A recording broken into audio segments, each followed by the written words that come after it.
Car, Avis Group, yesterday, shocked the world, made some money, expectations low because travel stocks are doing poorly. But really, Car has been in this trend for a while, right? What did CJ say? I told you I got lucky with this one and had it in my account. The stock. So I got a double bagger on a stock, which is always a fun thing to do. But what did I see? Rewind the clock here. Let's look at what everybody else was looking at. And when we started talking about it here on Monday Morning Live, a little more than a month ago, it was right in this situation. I remember the day well. It was threatening to break above its top Bollinger Band. That thing I always tell you about. Volatility is a trader's best friend.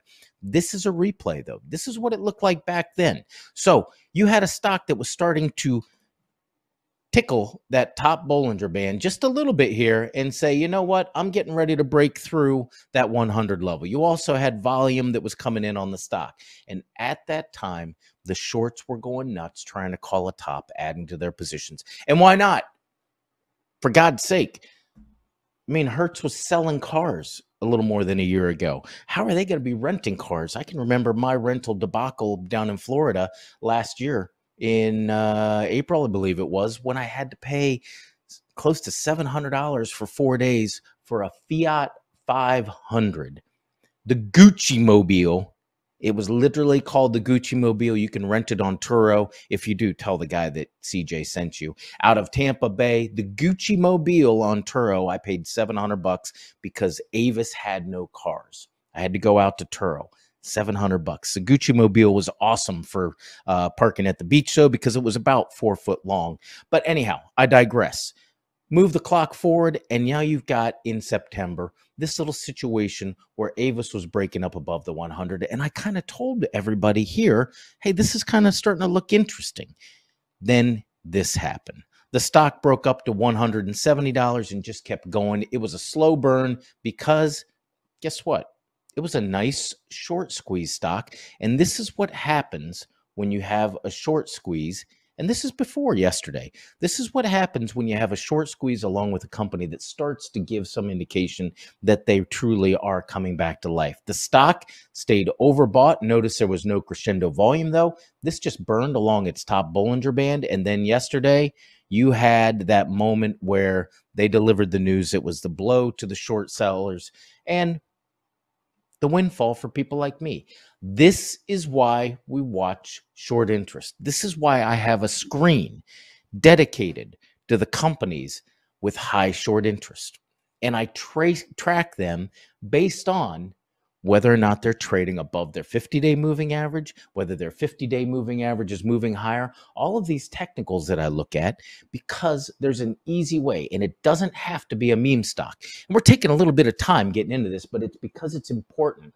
This is one of the best long-term investment strategies that I've followed, period.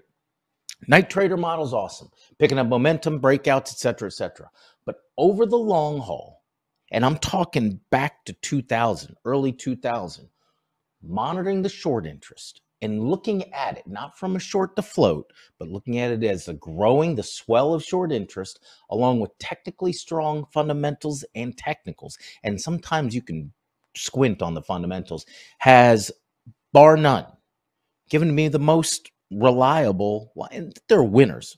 There are all kinds of winners, but there are all kinds of losers. But reliability washes those losers out. That's why I think it's important to go over it. It's turned into a situation where everybody thinks a short squeeze has to go hand in hand with Wall Street bets. And that is not true. This strategy worked before Reddit, before Wall Street bets, and it's going to continue to work because it's not about Wall Street bets. It's not about a message board. It's about getting in there and looking at what the data is telling you and following it. How does it work? Real quickly, and I've given it to you. Building short interest tells you that there are people betting against the stock.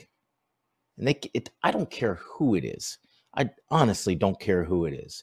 As long as there's more than 1 million shares short on the stock and the stock trades a decent average daily volume, I'm going to start watching it. When that ratio gets above, the short interest ratio gets above 6, it's going to get itself up on my radar screen.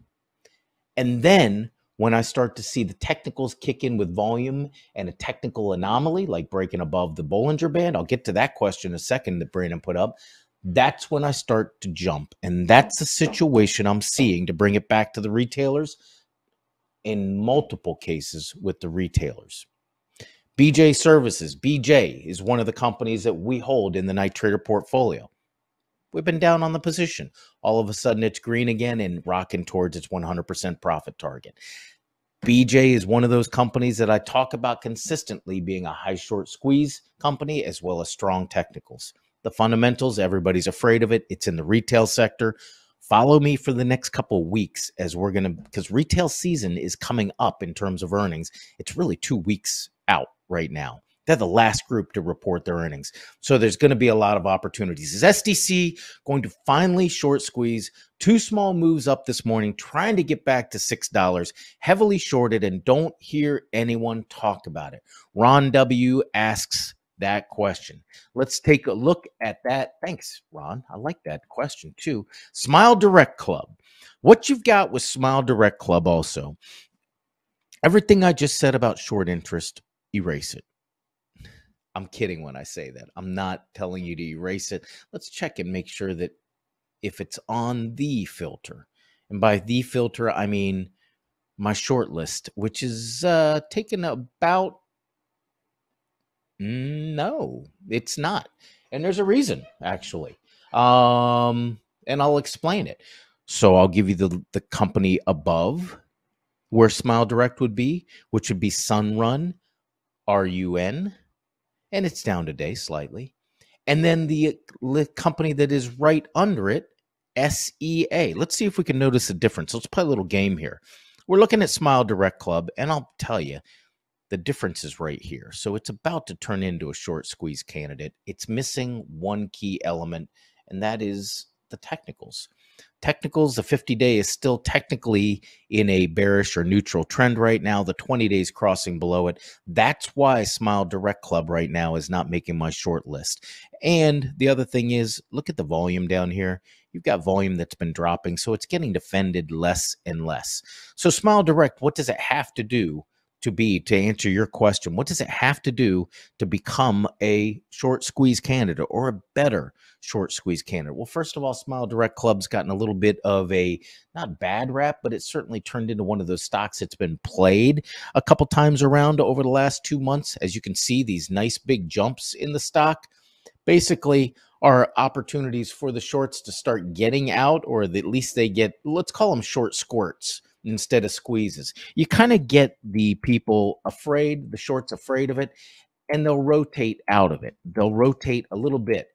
Right now, the big key that's missing was Smile Direct Club. And this is where everybody, I think, gets a little bit tagged up and says, I got to look at the short to float, short to float, short to float.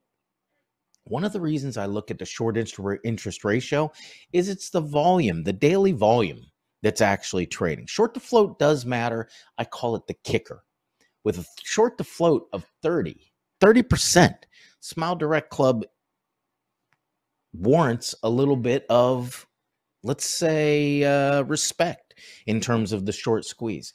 Fact of the matter is, though, that the average daily volume is trading that. It's churning that amount, that float amount, pretty regularly with a short interest ratio of 1.9. Takes 2 days to cover up that short interest of the actual trading volume.